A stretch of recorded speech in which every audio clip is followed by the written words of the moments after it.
When we warm up to get ready to do things, it could be in the weight room, it could be out at the track, it could be at the golf course, whatever. When we warm up to prepare, we always start with what we call top of the head drills.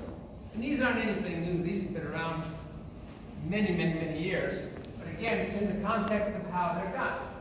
So what we mean by top of the head is what these guys are going to do is we're going to get the top of the head as close to the ceiling as possible with every step or stride without completely leaving the ground.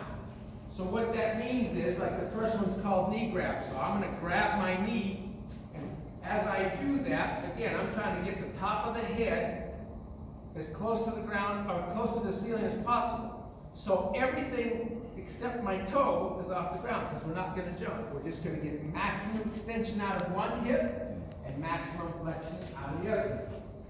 Just go 5 yards.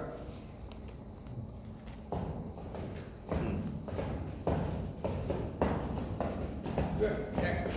Okay. So again, a lot of people do the knee hug drill, right?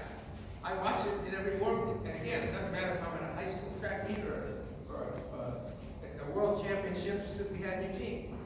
But this is what we see a lot of times.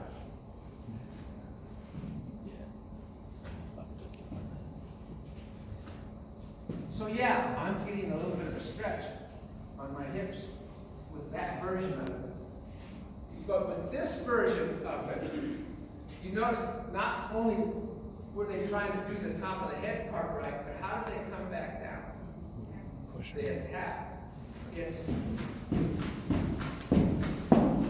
because even from the very first drill, it doesn't matter if it's 6 a.m. before a weight workout, we do it with that tempo, that rhythm. Because now we're rehearsing acceleration. This is an acceleration preparation. Here, let's go one more time. And sometimes what I'll do is I'll even come back and try to make it even tougher. Exactly. So we've gotten all the things we were supposed to get before.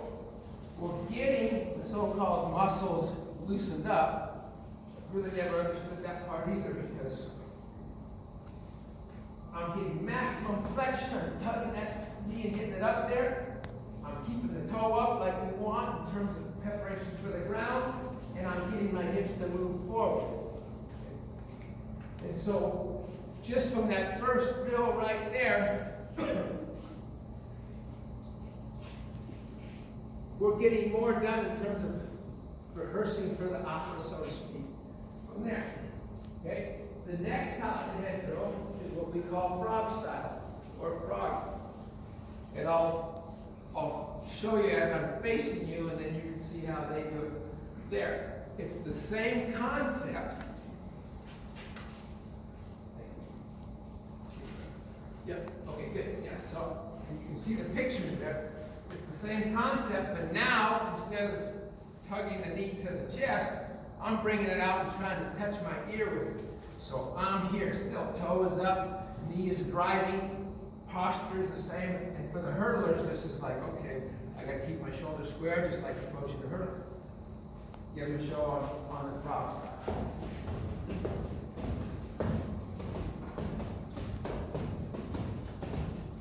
Excellent, good. And 5 to 10 meters of this is plenty. In fact, much more than that, and it's too much, because then they start losing the aspect of getting maximum flexion on one hip and maximum extension of the other. And so again, what have we just done? We've only done 2 so-called drills, but we've rehearsed acceleration, mechanics, and skills, and we've also rehearsed lateral, if it's somebody in the ring, or if it's another different type of sport where they have to cut and move and have a square posture and move the hips laterally, or like hurdling or steeplechasing or things like that. We've rehearsed the ability to do that better and at a higher tempo. So again, top of the head knee grab, top of the head frog style, and then the last top of the head drill is what we call march. Okay? And so what I'm going to do here is I'm going to have my hands eye level just so that they're a target. Same side foot comes the same side hand, but I'm bringing it up here. Again, maximum flexion at the hip while I extend the other hip. And then the big factor is, and you'll watch as they do it on the way back. Just go move up to that line. Oh, I'm sorry. These guys can see better if you move back here. And just go 5 meters of it.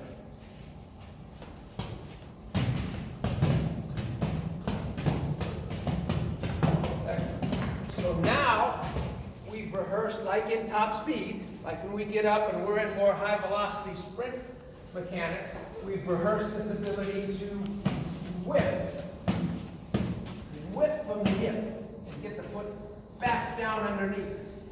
Because we know in any sport, and especially in track and field, the most common mistake is just letting the foot fall. It causes overstriding, or mechanics, pulling mechanics, or injury prone. So even in our warm-up, even in the warm-up or rehearsal, is not to let the foot fall. Actively participate in every move from the hip back down the ground. Just go one more time. Whip from the hip. So as you see that the posture is allowing that to come back down. Whereas, and you've probably seen plenty of warm-ups just like we have on it, where if it's this one, my hips are sunk, I'm sitting, the foot lands out in front. We're rehearsing overstriding and pulling. Instead of rehearsing whip from the hip and sprinting from that standpoint. And then the other part about those other versions that I showed, this one, yeah, I'm just trying to get my hips loose, coach. Just leave me be. I'm just trying to loosen up. Or this one.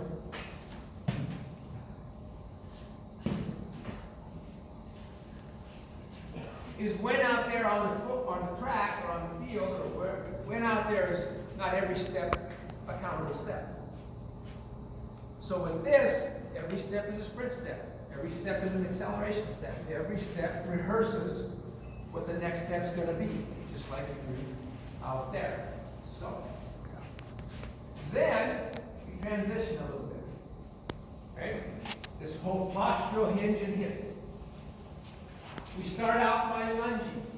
It says dimensional lunging, but we'll show you that we also call it push lunging. Remember, pushing is better than pulling.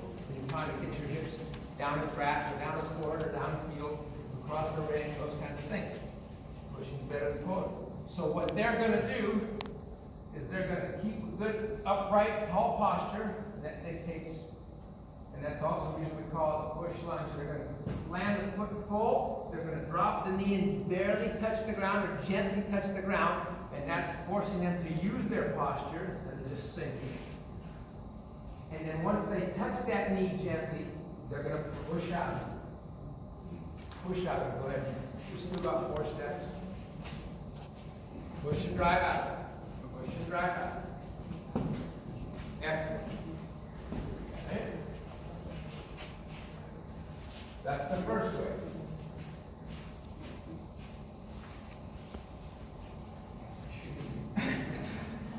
Okay. Now we're going to do it side to side. The same thing though. We're always, if that's the finish line, if that's the destination, we're always pushing that direction. A lot of people do lateral lunge type things where they go here, then they rock back, and that's not a push. That's a rock or a pull. So we're just going to drop the hips, load this leg by pushing it, drop the hips, push. Nothing's going back in that direction.